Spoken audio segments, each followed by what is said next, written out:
പ്രിയപ്പെട്ടവരെ, വന്ദേമാതരത്തിന്റെ കഥ എന്നത് കേവലം ഒരു ഗാനത്തിന്റെ ചരിത്രമല്ല, മറിച്ച് ഭാരതത്തിന്റെ സ്വാതന്ത്ര്യസമര ചരിത്രത്തിന്റെ നേർസാക്ഷ്യമാണ്.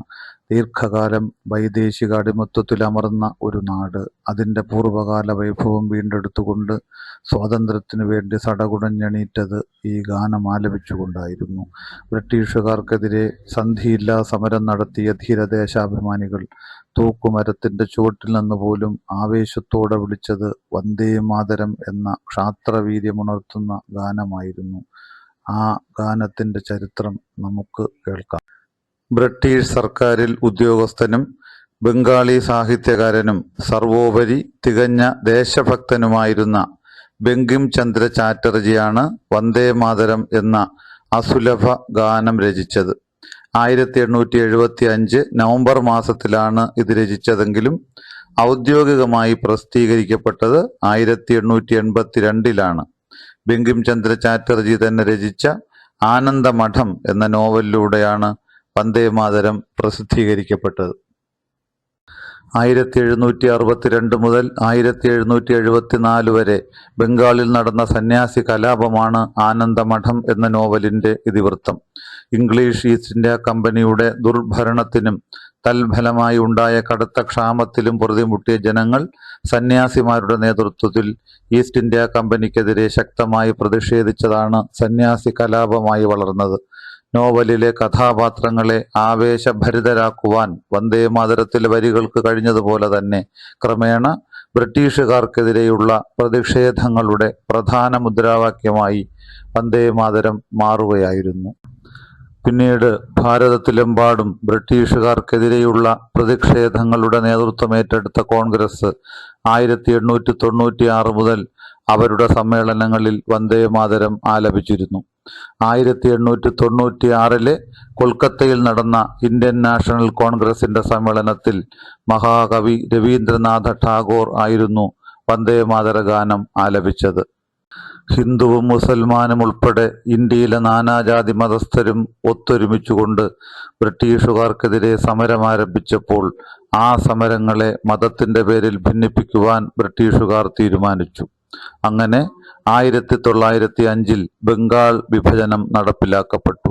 ബ്രിട്ടീഷുകാരുടെ ഭരണത്തിന് കീഴിലായിരുന്ന ബംഗാൾ പ്രവിശ്യയെ ഹിന്ദു ഭൂരിപക്ഷ മേഖലയായും മുസ്ലിം ഭൂരിപക്ഷ മേഖലയായും 2 ബംഗാളുകളായി വിഭജിച്ചതിനെയാണ് ബംഗാൾ വിഭജനം എന്നറിയപ്പെടുന്നത്.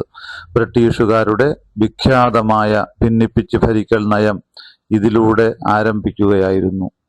എന്നാൽ ദേശസ്നേഹികളായ ഭാരതീയർ ഇതിനെതിരെ പ്രതികരിച്ചത് വന്ദേമാതരം പാടിക്കൊണ്ടായിരുന്നു. ആ വർഷത്തെ രക്ഷാബന്ധന മഹോത്സവത്തിന്റെ ഭാഗമായി 10,000-കണക്കിന് ബംഗാളികൾ ഗംഗാ നദിക്കരയിൽ ഒരുമിച്ച് കൂടുകയും വിഭജനത്തിനെതിരെ വന്ദേമാതരം പാടിക്കൊണ്ട് ഒറ്റക്കെട്ടായി അണിനിരക്കുവാൻ പ്രതിജ്ഞ ചെയ്യുകയും ചെയ്തു. ഈ പ്രക്ഷോഭങ്ങൾ ശക്തമാക്കുന്നതിന്റെ ഭാഗമായി 1906 ആഗസ്റ്റ് മാസം 6-ാം തീയതി വന്ദേമാതരം എന്ന പേരിൽ ഒരു പത്രം ആരംഭിക്കുകയും ചെയ്തു.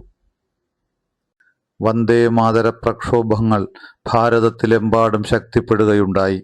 ഇത്തരത്തിൽ വന്ദേമാതരത്തിന്റെ തണലിൽ ഭാരതീയർ ഒറ്റക്കെട്ടാവുകയും ജാതിക്കും മതത്തിനും അതീതമായി അണിനിരക്കുകയും ചെയ്യുന്നത് ബ്രിട്ടീഷുകാരുടെ പ്രതീക്ഷകൾക്ക് വിരുദ്ധമായിരുന്നു. അതിനാൽ തന്നെ ബ്രിട്ടീഷുകാർ ബംഗാളിലെ ഒരു വിഭാഗം മുസ്ലിം നേതാക്കന്മാരെ കൂട്ടുപിടിക്കുകയും 1906 ഡിസംബർ മാസം 30-ാം തീയതി ധാക്കയിൽ വച്ച് അഖിലേന്ത്യാ മുസ്ലിം ലീഗ് എന്ന പാർട്ടി രൂപീകരിക്കുകയും ചെയ്തു. അങ്ങനെ അതുവരെ ഹിന്ദുക്കളുമായി ചേർന്ന് ഒറ്റക്കെട്ടായി ദേശീയ പ്രക്ഷോഭങ്ങളിൽ അണിനിരന്നിരുന്ന ഇസ്ലാം മത വിശ്വാസികൾ ക്രമേണ മുസ്ലിം ലീഗിന്റെ പ്രേരണയാൽ സ്വാതന്ത്ര്യ സമര പ്രക്ഷോഭങ്ങളിൽ നിന്നും അകലുകയും തങ്ങൾ പ്രത്യേക രാഷ്ട്രമാണ് എന്ന വാദമുന്നയിച്ചുകൊണ്ട് വിഘടനവാദികളാവുവാൻ തുടങ്ങുകയും ചെയ്തു. എന്നാൽ ഇത്തരം വിഘടനവാദ ചിന്തകളൊന്നും തന്നെ സാമാന്യ ജനത്തെ സ്വാധീനിക്കാനാവുന്നതായിരുന്നില്ല. അതൊന്നും വകവയ്ക്കാതെ ജനകീയ പ്രക്ഷോഭങ്ങൾ ശക്തമാവുകയാണുണ്ടായത്.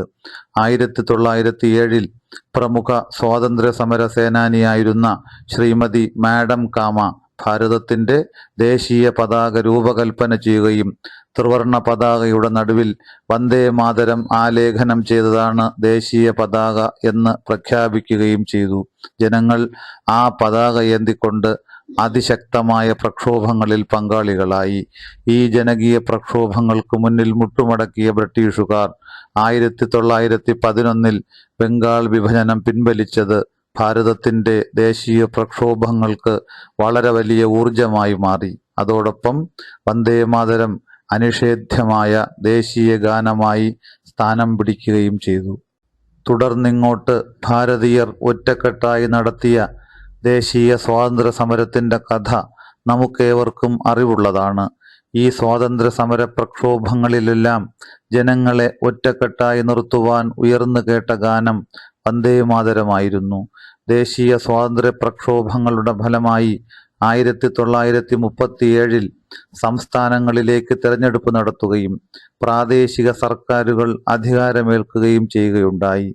പ്രസ്തുത പ്രാദേശിക സർക്കാരുകൾക്ക് നേതൃത്വം കൊടുത്തത് സ്വാഭാവികമായും ഇന്ത്യൻ നാഷണൽ കോൺഗ്രസ് ആയിരുന്നു. ഈ സർക്കാരുകൾ സത്യപ്രതിജ്ഞ ചെയ്ത് അധികാരമേറ്റത് വന്ദേ മാതര ഗാനം ആലപിച്ചുകൊണ്ടായിരുന്നു. എന്നാൽ ജനങ്ങളെ വിഘടിപ്പിക്കുവാനായി ബ്രിട്ടീഷുകാർ തന്നെ രൂപം കൊടുത്ത മുസ്ലിം ലീഗ് ഇതിനെതിരെ ശക്തമായ പ്രതിഷേധമാണ് രേഖപ്പെടുത്തിയത്. വന്ദേ മാതര ഗാനത്തിൽ ഹിന്ദു ദേവതകളെ പ്രകീർത്തിക്കുന്ന വരികളുണ്ടെന്നും മുസ്ലിങ്ങൾക്ക് അത് അംഗീകരിക്കുവാൻ സാധ്യമല്ലെന്നുമായിരുന്നു അവരുടെ വാദം. ആദ്യമൊന്നും അവ അംഗീകരിക്കപ്പെട്ടില്ലെങ്കിലും ക്രമേണ കോൺഗ്രസ് അവരുടെ ഭീഷണിക്ക് മുന്നിൽ മുട്ടുമടക്കുകയും വന്ദേ മാതരത്തിലെ ഏതാനും വരികൾ ഒഴിവാക്കുവാൻ തീരുമാനമെടുക്കുകയും ചെയ്തു. തുടർച്ചയായ 60 വർഷക്കാലം ഭാരതീയരെ ഒന്നിപ്പിച്ചു നിർത്തിക്കൊണ്ട് വൈദേശിക ശക്തികൾക്കെതിരെ പടപൊരുതുവാൻ പ്രാപ്തമാക്കിയ വന്ദേ മാതര ഗാനത്തെ വർഗീയവാദികളുടെ ഭീഷണിക്ക് മുന്നിൽ മുട്ടുമടക്കിക്കൊണ്ട് വികലമാക്കുവാൻ കോൺഗ്രസിന് മടിയുണ്ടായില്ല. എങ്കിലും ഭൂരിഭാഗം ദേശസ്നേഹികളുടെയും മനസ്സിൽ വന്ദേ മാതരം ശക്തമായ സാന്നിധ്യമായി തുടർന്നു. ഒടുവിൽ ഭാരതീയരുടെ ദീർഘകാലത്തെ പോരാട്ടങ്ങളുടെ ഫലപ്രാപ്തി എന്നോണം 1947 ആഗസ്റ്റ് മാസം 15-ാം തീയതി ഭാരതം വൈദേശിക ശക്തികളിൽ നിന്നും സ്വാതന്ത്ര്യം നേടുകയുണ്ടായി. ഇതിന്റെ ആഹ്ലാദ സൂചകമായി അന്നേ ദിവസം, അതായത് ആഗസ്റ്റ് മാസം 15-ാം തീയതി ദില്ലി ആകാശവാണിയിൽ നിന്നും വന്ദേ മാതര ഗാനം പ്രക്ഷേപണം ചെയ്യപ്പെട്ടു. എന്നാൽ പിന്നീട് തികച്ചും അപ്രതീക്ഷിതമായ സംഭവങ്ങളായിരുന്നു അരങ്ങേറിയത്. 1950 ജനുവരി മാസം 26-ാം തീയതി ഭാരതത്തിന്റെ ഭരണഘടന പ്രഖ്യാപിക്കപ്പെട്ടപ്പോൾ ദേശീയ ഗാനമായി തിരഞ്ഞെടുത്തത് രവീന്ദ്രനാഥ ടാഗോർ രചിച്ച ജനഗണമന ആയിരുന്നു. 1875 മുതൽ ഭാരതത്തിന്റെ സ്വാതന്ത്ര്യ പ്രക്ഷോഭങ്ങളിൽ മുഴങ്ങിക്കേട്ട വന്ദേ മാതര ഗാനത്തെ എന്തുകൊണ്ടാണ് ഒഴിവാക്കിയത് എന്നതിന് വ്യക്തമായ വിശദീകരണം ആരും നൽകിയില്ല.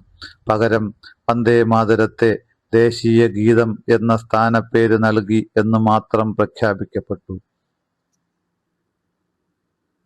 എന്നാൽ ഇന്ന് വീണ്ടും ഭാരതത്തിന്റെ ചരിത്രം അതിന്റെ ദിശ മാറി സഞ്ചരിക്കുകയാണ്.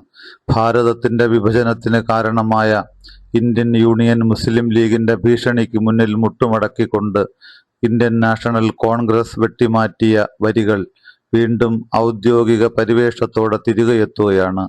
രാഷ്ട്രപതി, പ്രധാനമന്ത്രിമാർ, മുഖ്യമന്ത്രിമാർ തുടങ്ങിയവരുടെ ഔദ്യോഗിക പരിപാടികളിൽ ദേശീയ ഗാനത്തോടൊപ്പം ദേശീയ ഗീതത്തിന്റെ പൂർണ്ണമായ വരികളും ചൊല്ലണമെന്ന നിർദ്ദേശം കേന്ദ്ര സർക്കാരിൽ നിന്നും വന്നിരിക്കുകയാണ്. ഇതോടുകൂടി വന്ദേ മാതര ഗാനം വീണ്ടും അതിന്റെ പൂർണ്ണമായ രൂപത്തിൽ ഭാരതീയരുടെ നാവിൽ വിളയാടാൻ തുടങ്ങുന്നു. വന്ദേ മാതരത്തിന്റെ ചരിത്രം ഭാരതത്തിന്റെ ചരിത്രത്തോടൊപ്പം ഇനിയും ഏറെക്കാലം സഞ്ചരിച്ചുകൊണ്ടിരിക്കും. വന്ദേ മാതരം.